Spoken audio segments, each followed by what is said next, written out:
In this tutorial, we'll be learning how to draft our basic bodies. So I've gone ahead to divide my pattern paper in two. I'll be drafting the front and back side by side. So first of all, I'll mark my shoulder line, then I'll mark my neckline. For the front neckline, I'll be using 3 inches by 3 inches, which is 3 inches for the width and 3 inches for the depth. While for the back, I'll be using 3 inches for the width and 1 inch for the depth. Now, one thing about neckline, if you want to alter this neckline and change it to your desired neckline, you can. If the neckline, the width, if it is going to be too wide, let's say you are using 4 inches for the or 5 inches for the neckline, make sure that the depth is not too deep.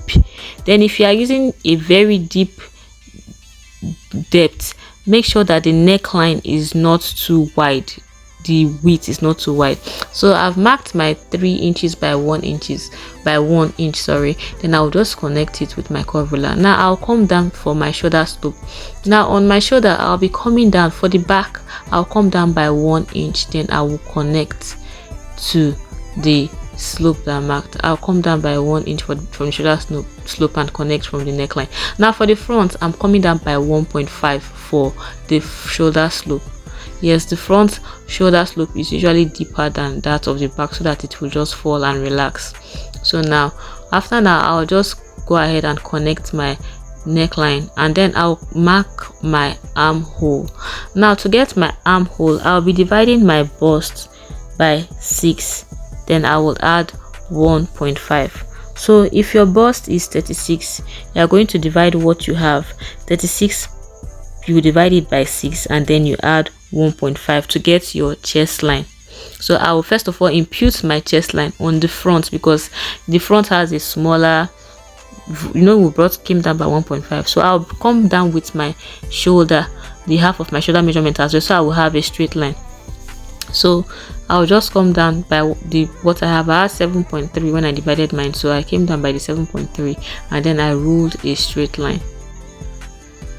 So I'll just also connect to this part, the shoulder. So that's why I brought the shoulder measurement down to the chest line.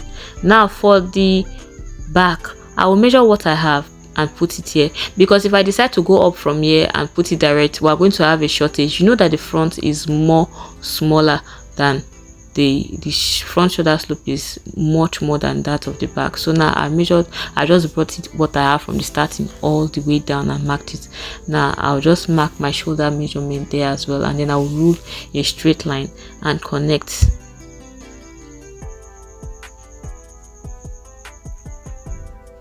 So now all our lines are correct.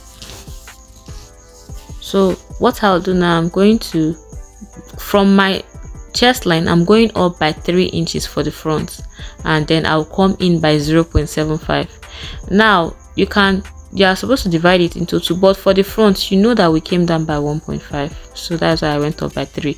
Now for that of the back, I'm just going to divide it by 2 as well, and then I'll mark what I have, and then I'll go in by half an inch. So first of all, I'll connect with a straight line from my shoulder tip to the half an inch mark.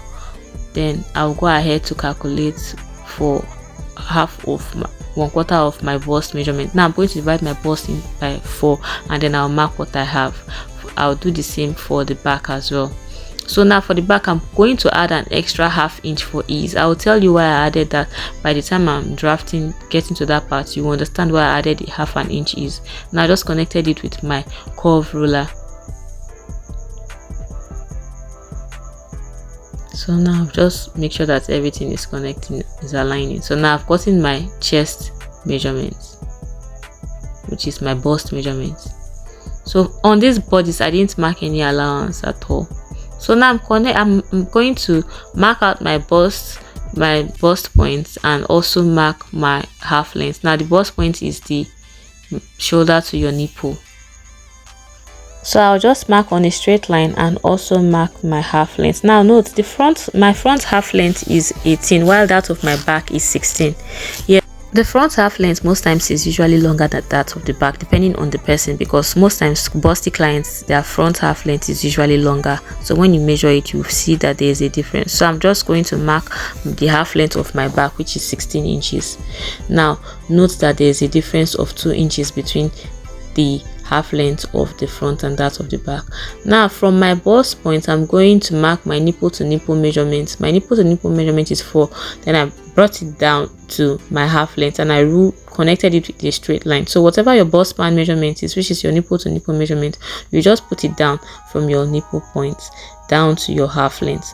Now I'm going to do the same for the back, but for the back I will be coming down by 1 inch from my chest line before I will mark the remaining 4, because that's where my dart is going to end, 1 inch from my chest line. So I'm just going to mark my nipple to nipple measurements from that part and connect it with a straight line from that part to my half length.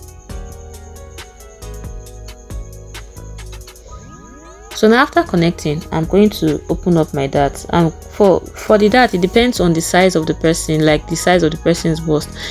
For a big busted client, from let's say bust 36 upward, I use 0.75. but if it's a client that doesn't have a big bust, you can use half an inch on both sides to open the dart. So it depends on the size of the bust. That's what you use to determine the dart opening. So I just connected straight to my bust point like this. So for the back, I'll do the same thing. I'll open it up by 0.75 and also connect to that part of that 1 inch below my chest line.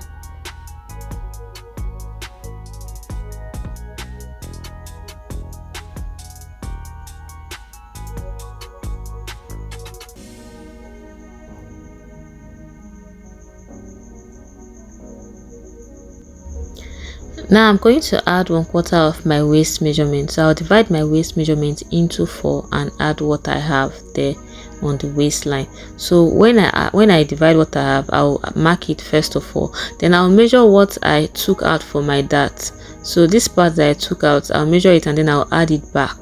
So from now, if you want to add your allowance on the paper, you add it there as well and then connect it to the chest line measurement. You know, we've already taken our chest line measurement, so I'll just connect it with a little bit of curve to just connect to the waistline. You can also do it with a straight line, doesn't really matter. So now this is what we have. Now we are going to go in by our zip by half an inch for our zipper bulge. Now you understand why I went in by half an inch, why I came out by half an inch on that part. Now from our half length, I'm going in by half an inch. Then I'll connect it straight to the neck. But if you are going to add like a yoke, make sure that where your yoke ends is where you are going to connect it to, because if you connect it all the way to the top, you are going to have a shortage. You are going to have a shortage if you connect it all the way to the top. But if you are using a zipper, you can connect it all the way to the top. Now this basic bodice is going to be having like a zip, so I'll just connect it all the way to the top. Make sure that it just, by the time it's getting to the upper part, make sure that you are making it smaller, so it's just going to be like a dart. So now this part is going to be off. So you notice that when we get to this part that we have our chest line, there's like half an inch shortage at this part because of this zipper bulge I will talk about. We've already replaced it here. That was the reason for that half an inch. So it's already there, so we don't have to bother about that. Now what we're going to do now is to mark the 1/4 of our waist measurement also on the front, and then measure what we have for our dart as well. So first of all, I will mark it with a pencil because we are going to be adding our bust dart. So I'm adding back my dart allowance on the waistline. So from that part, I want to connect it to my chest line, but I'm first of all going to use a pencil because of the bust dart. So this is like a temporary line first of all. So now this is how we are going to connect it, but this is like a temporary line. So from this part now, we are going to measure the difference between our front and our back. So I'm just going to connect it with a straight line so I will know the difference. So now I'm going to measure the difference of what we have there.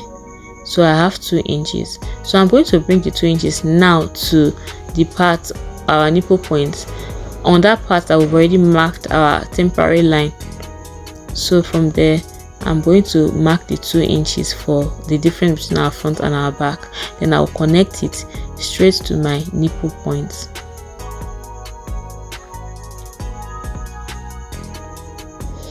So after connecting it straight to my nipple points, I'm going to mark half of what I have there too, because I'm going to extend the lines on the bust point, so that by the time we fold it in, fold our bust point, bust dart, sorry, by the time we fold in our bust dart, we will not have a shortage. So what I will do now is I will just come out with like a triangle, so that by the time I'm done folding it in, instead of having a shortage, you might just have like 0.25 as an excess, so we don't have a shortage. You can now trim out the excess instead of having a shortage by the time we fold in our bust darts. So now I'll just use my marker pen now to trace what I've done for you to see. First of all, I'll mark the line that are connected with my chest line too. So now I'll mark out the dart that I came out by, the excess that I came out by. Now this is how it looks. So by the time I connect it this way, and when I fold in my bust dart, I will not have any shortage. Now this is for my half scale bodice. I can mark my peplum. I can use this for my peplum, a dress that has like a joining from the half length. So now for the full scale bodice, we are going to be using our upper hip, which is our pelvic. Like if you measure from there, from your shoulder to where you want your top to be, on your pelvic bone, you are going to measure around it.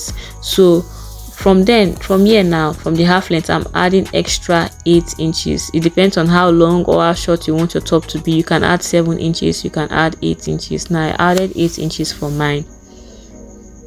I'll just rule it out. So guys, at this point, please, if you enjoy and understand this tutorial, please kindly like and subscribe. Your likes help me to push these videos out there. So now I'll extend my nipple to nipple points all the way down to the hemline, because this is now the hemline that we have. I will just extend it down. So now for the hemline, I'll be going up by 2 inches, because you don't want your top now to press your bum or up your upper hip by the time you wear your top. So now connect that line like this to that 2 inches. So this part is just going to be free, like it's not going to press your upper hip. So I will do the same thing for the back. For the back, I accidentally connected it straight without going up by 2 inches, but I corrected it. So please don't make the same mistake. I have to come back to correct it. I have to go up by 2 inches and reconnect the dart. So this is how you are going to do it to prevent your top now from pressing your bum. So now this is what we have. Then so now I'm going to divide my upper hip measurement, my pelvic part where I have my pelvic bone, the hemline of my top. I'm going to divide it by 4, and then I'll add what I have there. So for the zipper bulge as well, I'm going in by 2 inches from the hemline. I'll make sure that this part doesn't get to the floor. I'm just going to reconnect it. It doesn't get to the hemline, sorry. I'll reconnect it to that part where I have 2 inches. So now the same thing that I did here is what I did here, and also for the zipper bulge. Now by the time you've joined your bust span measurement, you are going to have the top equal. Now I'll just reconnect from that part now to my hemline. Now you can add half an inch for ease at the bottom if you want it to be a bit free at the bottom, like you want your top or whatever if you are using it for a top, if you want it to be a bit free. But I'm not using it for a top, so I decided to connect it straight to the original measurement. Now you will notice that it's looking straight. Now it doesn't have shape, but by the time you've held your dart, everything is going to come out. Remember that we have 1.5 inch dart at the waist. Now if you want yours to also have a shoulder dart, what you have to do is to divide the shoulder into 2, and then you reconnect. So what you can do is you can open your waist dart and close your bust dart to have that cut by the front. So you just have to cut through and make your basic bodice. So guys, that's the end of our tutorial for today. Please kindly like and subscribe to the channel.